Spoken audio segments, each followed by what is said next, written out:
Just last week I was sitting with a friend of mine, someone I've known for many years, someone who, by all external measures, has a very successful life, good career, loving family, financial stability, all the things we're told should make us happy. But as we sat there with our cups of tea, he looked at me with exhausted eyes and said something that broke my heart. He said, "I feel like I'm drowning. Every day, I wake up with a knot in my stomach. My mind races constantly. I can't sleep properly. I worry about everything, big things, small things, things that haven't even happened. I feel anxious all the time and I don't know how to make it stop." As I listened to him, I realized he was articulating something that has become almost epidemic in our modern world.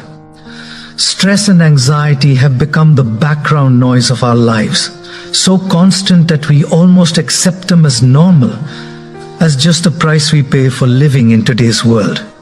We wear our stress like a badge of honor, proof that we're working hard, that we're responsible, that we're taking life seriously. We pop pills to manage our anxiety, drink coffee to push through our exhaustion, scroll through our phones to numb our worried minds, and tell ourselves that this is just how life is. But I want to tell you something today that might challenge what you've come to accept. Stress and anxiety are not inevitable features of modern life. They are not badges of honor. They are not proof of your commitment or importance. They are signals, important signals from your body and mind that something is out of balance, that something needs to change, that you're operating in ways that are fundamentally misaligned with your well-being. And more importantly, there are ways to deal with stress and anxiety that actually work, that don't just mask the symptoms but address the root causes, that don't require you to abandon your responsibilities or escape from life, but rather help you engage with life from a different place within yourself. Let me start by telling you a story.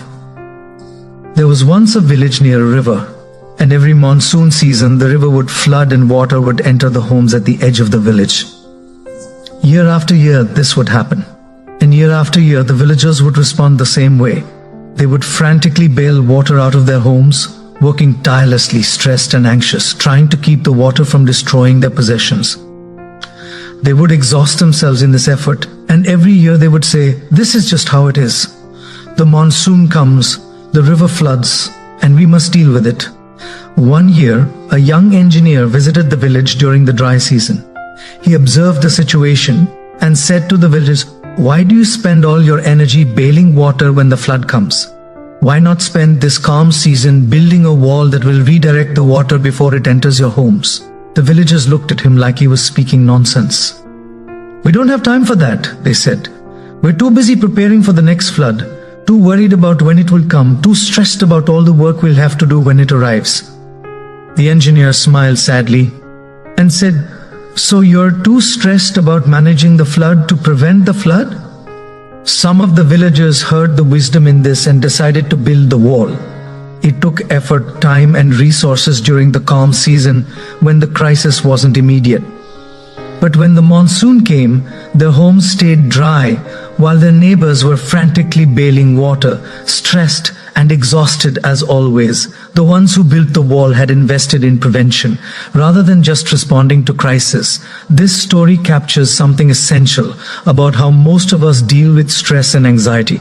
We're so busy bailing water, so consumed with managing the symptoms that we never step back to address the causes. We're too stressed to deal with our stress. We're too anxious to examine our anxiety. We're in constant crisis mode, reacting, coping, surviving, but never actually solving the underlying problem. So let me share with you what I've learned about dealing with stress and anxiety, not through theory, but through observation, through conversations with hundreds of people struggling with these issues, through my own journey, and through ancient wisdom that remains profoundly relevant today. And I want to organize this around several key understandings that, if you truly internalize them and act on them, can transform your relationship with stress and anxiety. The first understanding is this: most of your stress and anxiety is not about what's actually happening right now. It's about what happened in the past that you're still carrying, or what might happen in the future that you're trying to control. Think about it honestly. When you feel anxious, what are you anxious about? Usually it's not about the present moment itself. Right now, in this exact moment, are you in danger? Is there an immediate threat? For most of us, most of the time, the answer is no. Right now, you're safe, you're breathing, you're alive. The present moment, when you actually attend to it, is usually okay. But your mind isn't in the present moment.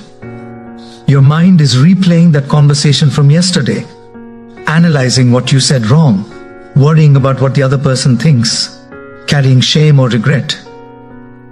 Or your mind is in tomorrow, next week, next year, imagining all the things that could go wrong, playing out worst case scenarios, trying to control outcomes that haven't happened yet and may never happen.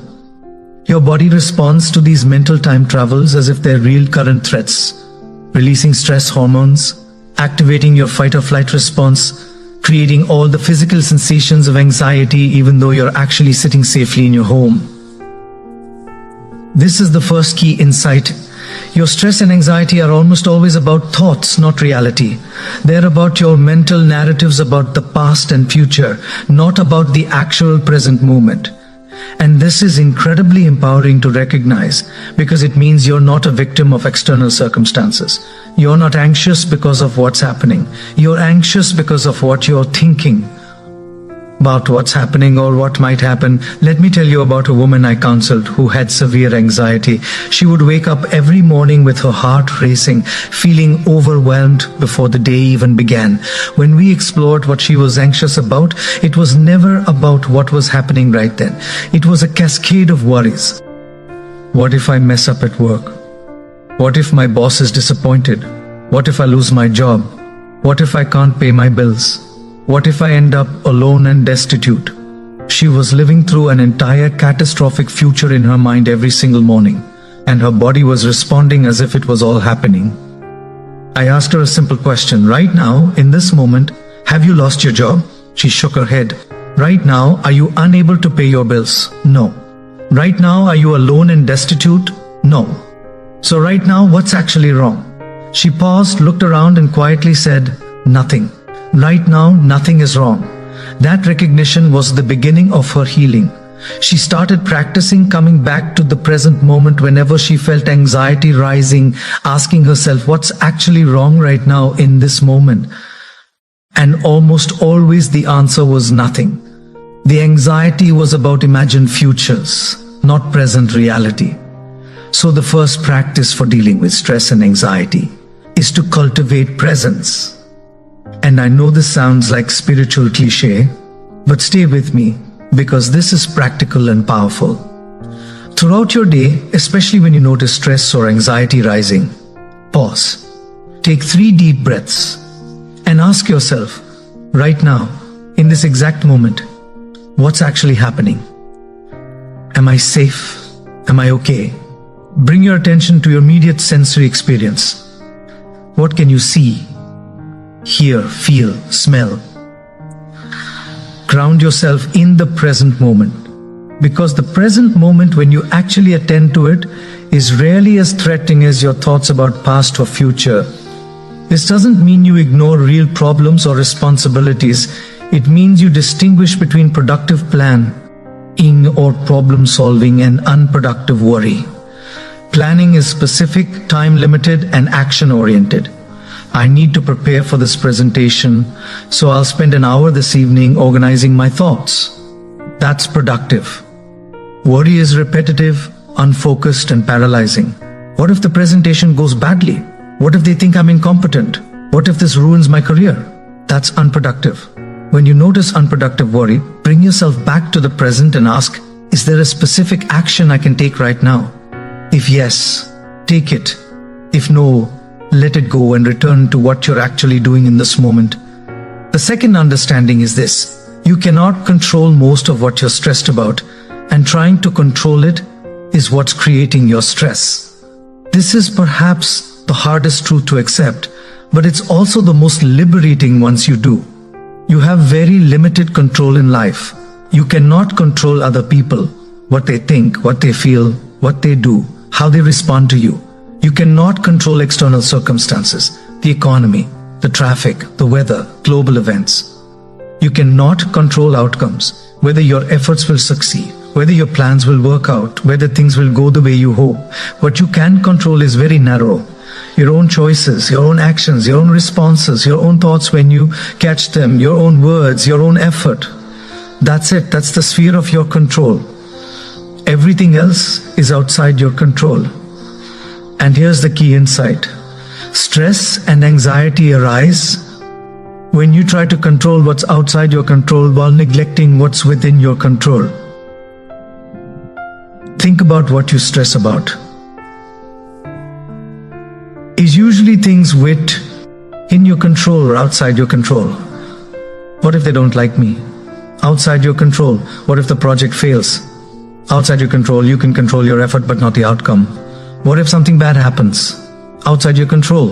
What will people think? Outside your control. Most of our stress is about trying to control the uncontrollable. And it's exhausting, futile, and anxiety-producing because you're fighting against reality. There's a beautiful concept in Stoic philosophy called the dichotomy of control, which essentially says, focus your energy and concern on what's within your control and accept what's outside your control. This doesn't mean you don't care about outcomes. It means you focus on your inputs, your effort, your choices, your character, and you release attachment to outcomes you cannot control. You do your absolute best and then surrender the results. Let me share a story. There was a farmer who would pray every day for rain during dry season. He was stressed and anxious about the drought.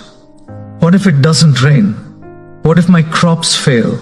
What if my family starves? He lost sleep worrying about rain, something completely outside his control. One day, a wise traveler asked him, "Can you make it rain?" The farmer said, "No, of course not. Only God controls the rain."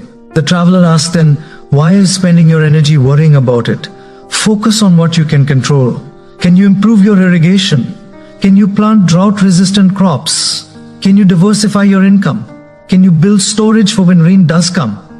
The farmer realized he had been so focused on what he couldn't control that he had neglected what he could control. This is what most of us do. We're so anxious about outcomes we can't control that we neglect the actions we can control. So here's the practice. When you feel stressed or anxious, ask yourself, what here is within my control and what is outside my control? Make a clear distinction. Then focus all your energy on what's within your control. Take action there and consciously release what's outside your control. This doesn't mean you don't care. It means you're wise enough to know the difference between care and control. For what's outside your control, practice a phrase that can be deeply calming. I've done what I can do. The rest is not in my hands. I release it. Say this, mean it, and notice how your nervous system responds. There's a softening, a relaxation that comes from releasing the burden of trying to control the uncontrollable. The third understanding is this. Much of your stress comes from overcommitment and lack of boundaries. You're trying to do too much. Be too much to too many people, meet too many expectations, fulfill too many roles. You say yes to everything because you're afraid of disappointing people, afraid of being seen as lazy or uncommitted, afraid of missing out, afraid of not being enough. And so your life becomes overfilled with obligations, commitments, and responsibilities, many of which aren't actually aligned with your values or necessary for your well-being. Let me paint a picture. Imagine you're carrying a backpack. Every time you say yes to something, you're putting a rock in your backpack. Some rocks are necessary. Your core responsibilities like work, family, health, but many rocks are optional. Obligations you've taken on out of guilt, fear, or habit. Social events you don't want to attend. Committees you don't need to be on. Projects that aren't yours to manage. Other people's problems that you've made your responsibility. People's expectations that you've accepted without questioning whether they're reasonable. You keep adding rocks and your backpack gets heavier and heavier.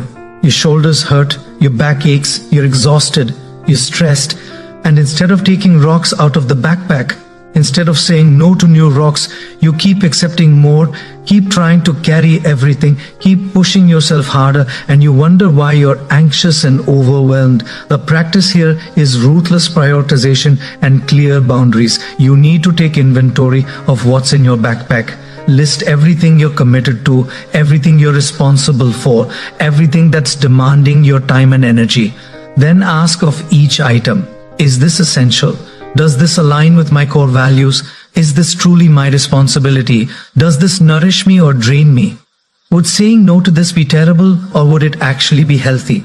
And then, with courage, start taking rocks out of the backpack. Start saying no.